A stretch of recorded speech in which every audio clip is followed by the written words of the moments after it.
Assalamualaikum warahmatullahi wabarakatuh. Saya Farida Ernawati, calon guru penggerak Angkatan 11 Kabupaten Wonogiri. Di sini saya akan melaksanakan praktek coaching bersama rekan saya, Bapak Nanang Adi Saputra. Selamat menyaksikan. Assalamualaikum, selamat sore Pak Nanang. Waalaikumsalam, selamat sore juga Bu Farida. Iya, Pak Nanang apa kabar ini? Alhamdulillah sehat Bu Farida. Iya. Selalu. Bagaimana cuaca hari ini Pak Nanang? Cuacanya mendung Bu. Cuacanya mendung Mendung ya. sekali. Tadi sempat hujan, tapi sudah reda, tidak lama. Iya, mudah-mudahan tidak berpengaruh ke sinyal kita ya Pak. Ya, mudah-mudahan saja Bu. Ngomong-ngomong kalau hujan-hujan itu sambil ngopi tidak apa-apa loh Pak. Jadi Masalahnya bisa di menyiapkan sekolah Bu. kopi, kita bisa ngobrol santai. Masalahnya di sekolah Bu, mau ke dapurnya jauh, nggak ada temannya. Jadi terlalu jauh. Sendirian ya Pak Nanang? Ya, Iya. ada penjaga tapi baru ada kesibukan di luar. Iya. Ini Pak Nanang, kalau saya lihat itu seperti berbeda dari biasanya ya Pak ya. Seperti aduh, lesu sekali, seperti berat habis menjalankan aktivitas mengajar gitu. Apakah ada yang bisa di-share dengan saya, Pak? Sebenarnya ini ceria, tapi cerianya mungkin hanya di luar saja, Bu. Untuk dalamnya agak ada rasa gimana ya? Perasaan yang kurang begitu menyenangkan, Bu. Jadi di Oh sini, Bu. gitu. Iya, gini, Bu. Kemarin di sini saya sebenarnya ingin berdiskusi dengan Bu Farida, cerita-cerita ini, Bu.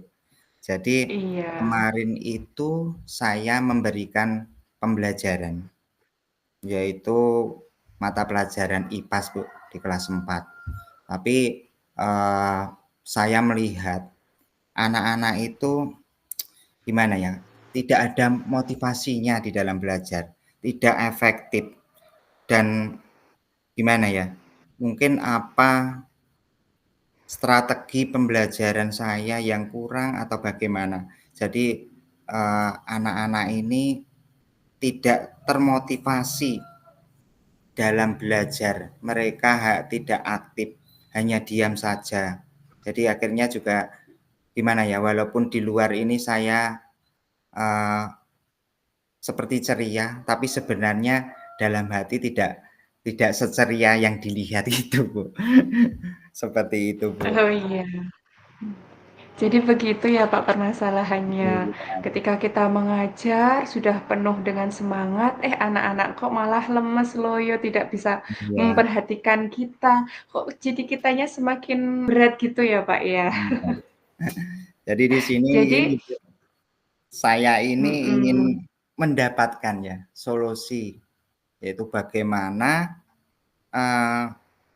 strategi, yaitu dari pembelajaran itu yang lebih efektif dan juga murid itu termotivasi. Itu caranya bagaimana, saya juga belum begitu paham banget gitu, Bu. Pertama-tama mari kita tentukan tujuan dari pembicaraan kita dulu ya Pak ya. Iya, Jadi sudah dapat saya tarik benang merahnya kalau Pak Nanang itu mendapatkan murid yang kurang termotivasi dalam pembelajaran. iya. Nah, berarti tujuan kita hari ini yaitu untuk meningkatkan motivasi siswa dalam belajar, Iya, khususnya dalam dalam pelajaran IPAS. IPAS, Begitu ya iya. Pak ya? Iya, dalam IPAS, Bu, Iya. terutama IPAS itu, Bu. Karena yang saya tahu, IPAS itu merupakan pelajaran yang kompleks ya, Pak ya. Iya, Kalau misalkan tanpa praktek langsung, mungkin anak juga akan kesulitan ketika mendapatkan pelajaran itu. Gitu, nggih. Nah, jadi tujuannya itu bagaimana kita dapat meningkatkan motivasi belajar siswa. Gitu. Baik, Pak Nanang, kalau boleh saya tahu, selama ini strategi apa ya yang sudah Pak Nanang terapkan atau yang sudah Pak Nanang lakukan di dalam kelas? Mungkin gini, Bu, strategi yang saya lakukan itu modelnya ya hanya gimana ya, ceramah seperti itu. Jadi ceramah, Iya. diskusi kelompok, mengerjakan, tugas-tugas, tanya jawab, dan juga hanya mengerjakan, soal-soal saja, seperti itu aja, Bu. Jadi ndak lebih Iya. dari itu. Kalau boleh tahu Pak Nanang dari skala 1 sampai 5, di mana pencapaian dari tujuan Anda, tujuan keberhasilan belajar selama ini? Kalau Mungkin di-rate. mungkin hanya di nilai 5 kan, mungkin loh, Bu, menurut Dari perasaan 1 saya sampai 5. dari 1 sampai 5, mungkin Iya. di angka 3 mungkin, Bu. Oh iya, heeh. Itu di pertengahan ya Pak ya, middle. Iya, Terus kekuatan yang sudah dimiliki Pak Nanang untuk mencapai tujuan itu apa? Kalau boleh tahu. apa ya, Bu, kalau dari tujuan itu, saya, eee, ingin memberikan pembelajaran yang menyenangkan, yaitu mungkin dengan media pembelajaran yang sebelumnya saya gunakan hanya buku-buku siswa, buku guru, kadang-kadang saya menggunakan juga media gambar, itu pun mungkin jarang sekali, Bu. Mungkin ini, membuat murid, merasa bosan. Jadi dalam pembelajaran Hmm? tidak antusias dalam pembelajarannya, dan tujuan pembelajaran pun mungkin, eee, apa ya, tidak tercapai sih gitu. Mungkin seperti itu ya, Bu. Jadi kekuatan saya juga ingin Oh, mengembalikan anak-anak lebih termotivasi. Saya ingin bersemangat untuk, memberikan yang terbaik untuk siswa-siswa saya. iya. Jadi mungkin karena yang diajarkan itu berdasarkan textbook mungkin ya Pak. Jadi murid kurang merasa antusias gitu. Iya. Dari hambatan yang mungkin menghalangi ini, itu sudah ada solusinya belum Pak? Kalau menurut saya ya, dari Iya. yang terlihat dari yang saya alami, eee, mungkin dari pembelajaran saya yang tadi hanya menggunakan apa, buku-buku pembelajaran hanya model ceramah, dan itu mungkin saya ingin, eee, mengembangkan lagi. Saya akan memberikan media pembelajaran yang menyenangkan Iya. bagi murid saya, Bu. Jadi saya mempunyai rencana, membuat sebuah media belajar yang menyenangkan, mungkin dari awal dari saya beri, lagu-lagu nasional, terus saya beri game, dan juga mungkin, anak-anak saya ajak untuk bermain, seperti itu. Itu rencana rencana saya seperti itu, Bu. Jadi dari yang sebelumnya hanya pembelajaran secara ceramah, tapi saya ingin berencana untuk memberikan pembelajaran yang lebih menyenangkan bagi anak. Jadi istilahnya, eee, sesuai dengan minat dari anak tersebut. Jadi seperti itu, Ibu. Iya. Nah, itu sudah masuk ke dalam rencana aksi ya, Pak, ya. Tadi yang sudah saya tangkap, itu Pak Nanang akan melakukan, akan mengaplikasikan media pembelajaran yang menyenangkan di dalam kelas, Iya, seperti menggunakan media lagu, iya, game, Bu. dan juga mengajak anak-anak untuk bermain. Nah, itu dapat kita laksanakan ya di aksi kita nanti. Iya, Nah, iya, Bu, terus nanti saya laksanakan di iya, aksinya nanti, rencana aksinya nanti seperti itu. iya Pak. Nah, apa strategi yang akan Bapak gunakan untuk mencapai tujuan yang sudah direncanakan tadi? Saya yang pertama ingin mengidentifikasi, Bu. Jadi ingin Hmm, mengidentifikasi kebutuhan siswa saya, iya, terlebih dahulu seperti itu saya akan mengidentifikasi, memetakan, yaitu gaya belajar dari siswa tersebut dengan mungkin melakukan asesmen awal, wawancara, dan juga pembagian angket, dan juga melihat yaitu dari rapot kelas yang sebelumnya.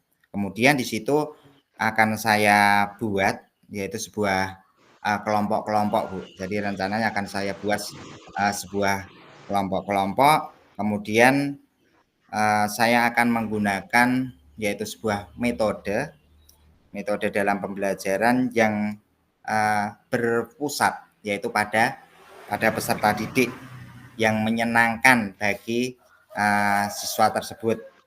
Misalnya mungkin dengan permainan-permainan, membuat sebuah proyek yang dilakukan bersama dalam kelompoknya tersebut. Atau sesekali saya melakukan pembelajaran di luar kelas misalnya, agar siswa itu tidak jenuh. Jadi tidak hanya di dalam saja, yang mungkin lama-lama juga ada kejenuhan. Kemudian selain itu saya akan menggunakan tadi yang sempat saya bicarakan tadi, mungkin media pembelajaran yang bervariasi, Bu. Jadi saya akan menggunakan media pembelajaran yang bervariasi sehingga tidak menuntun hanya dengan buku begitu. Jadi tidak hanya dengan buku, misalnya saya menggunakan PowerPoint misalkan. Terus ada video-video yang bisa diunduh di YouTube ataupun istilahnya komik-komik pendidikan yang ada gambar-gambarnya yang mungkin akan lebih menarik yaitu bagi siswa tersebut. Selain itu mungkin saya akan memberikan gambar-gambar yang berwarna sangat menarik. Mereka bisa aksesnya di mana-mana itu mungkin sehingga di situ anak-anak bersemangat di dalam pembelajarannya. Lalu selanjutnya saya akan evaluasi, mungkin saya tidak akan menggunakan LKS terus, yang sebelumnya saya hanya menggunakan LKS dari siswa saja, mungkin saya akan membuat LKPD dengan menggunakan mungkin aplikasi Canva yang lebih menarik gitu. Jadi bagi siswa itu akan lebih menarik, mungkin dengan pembuatan LKPD yang menggunakan Canva, anak akan termotivasi, akan menambah semangatnya lagi. Jadi akan lebih menarik mungkin dengan pembuatan lagi teka-teki silang yang bisa dikerjakan dengan kelompoknya seperti itu. Juga akan menggunakan karena di sini tentang aplikasi Quizzes ya, Bu. Tentang Quizzes seperti itu mungkin saya ingin menggunakannya seperti itu sehingga anak juga akan tertarik di dalam pembelajarannya dan akan bersemangat lagi. Nah, sehingga nanti selain bersemangat, termotivasi, anak-anak juga antusias yaitu dan berkonsentrasinya itu dapat mencapai yaitu tujuan pembelajaran. Itu dapat tercapai dan memperoleh hasil pembelajaran yang saya inginkan, yang lebih baik. Mungkin yang sebelumnya itu setiap kali ulangan mungkin tidak ada 70% anaknya ini di bawah KKM, mungkin nanti akan lebih meningkat lagi. Jadi seperti itu, Ibu. Wah, luar biasa sekali Pak Nanang apa yang sudah dijabarkan tadi. Itu merupakan solusi loh dari permasalahan yang Pak Nanang hadapi. Jadi ketika Pak Nanang menghadapi situasi seperti itu, Pak Nanang sudah bisa merencanakan aksinya itu seperti apa. Contohnya tadi yang dapat saya tangkap, Pak Nanang yang pertama itu menganalisis kebutuhan siswa. Jadi akan dikelompokkan menurut kebutuhannya itu apa.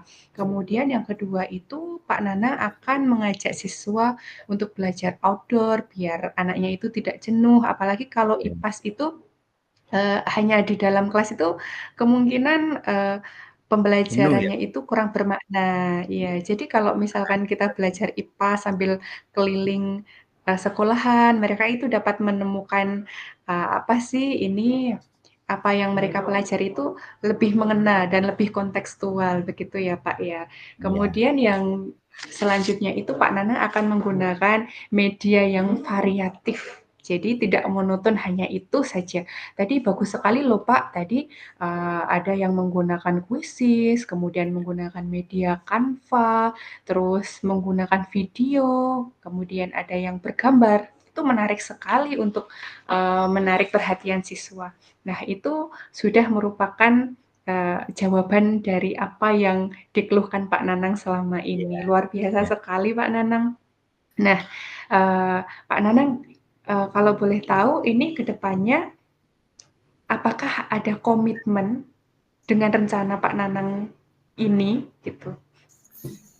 Saya mempunyai komitmen Ibu, untuk terus Mhm, yaitu menciptakan iya, pembelajaran yang berpihak pada peserta didik. Sehingga nanti, peserta didik itu memperoleh haknya untuk belajar dengan merdeka gitu, dengan bahagia, iya. sesuai dengan kebutuhannya. Maka, mungkin secara otomatis tujuan pembelajaran pun juga akan tercapai seperti itu, Ibu. Iya, keren sekali Pak ya. Itu sudah sangat memerdekakan anak. Jadi untuk selanjutnya kalau boleh tahu Pak Nanang, siapa yang dapat membantu Anda untuk berkomitmen menjalankan rencana ini? Yang jelas, teman sejawat, Bu, yang ada Mhm. di sekolah, seperti itu. Jadi saya selalu berkolaborasi dan juga, mendengarkan, masukan-masukan dari, teman sejawat, seperti itu, Ibu. Iya, wah bagus sekali tuh Pak Nanang rencananya sangat luar biasa. Pak Nanang juga sudah dapat melaksanakan komitmennya bersama rekan sejawat. Saya selalu mendukung Pak, semoga dipermudahkan dan dilancarkan semua rencana Pak Nanang yang tadi dengan usaha Pak Nanang yang luar biasa. Ya, semoga tetap terjalin ya Pak ya atas tanggung jawab atas apa yang Pak Nanang rencanakan. Iya, terima kasih sekali, Bu, untuk hari ini, untuk waktunya, untuk berdiskusi dengan saya, sehingga sekarang ada perasaan lega, Bu, dengan, Iya. saya berdiskusi dengan Bu Farida. Yang jelas saya ucapkan terima kasih sekali waktu yang diberikan Bu Farida atas curhatan saya tadi, Bu. Terima kasih sekali, Bu. Sama-sama Pak Nanang, saya juga merasa senang bisa sharing bersama Pak Nanang. Kita saling berdiskusi untuk memecahkan permasalahan dan Pak Nanang bisa mendapatkan solusi yang itu solusinya itu juga dari Pak Nanang sendiri yang dapat diimplementasikan dalam pembelajaran keseharian. Semoga sukses ya Pak ya. Iya, terima kasih, Bu Farida. Yes, Assalamualaikum selamat warahmatullahi sore Pak Nanang. wabarakatuh. Waalaikumsalam warahmatullahi wabarakatuh.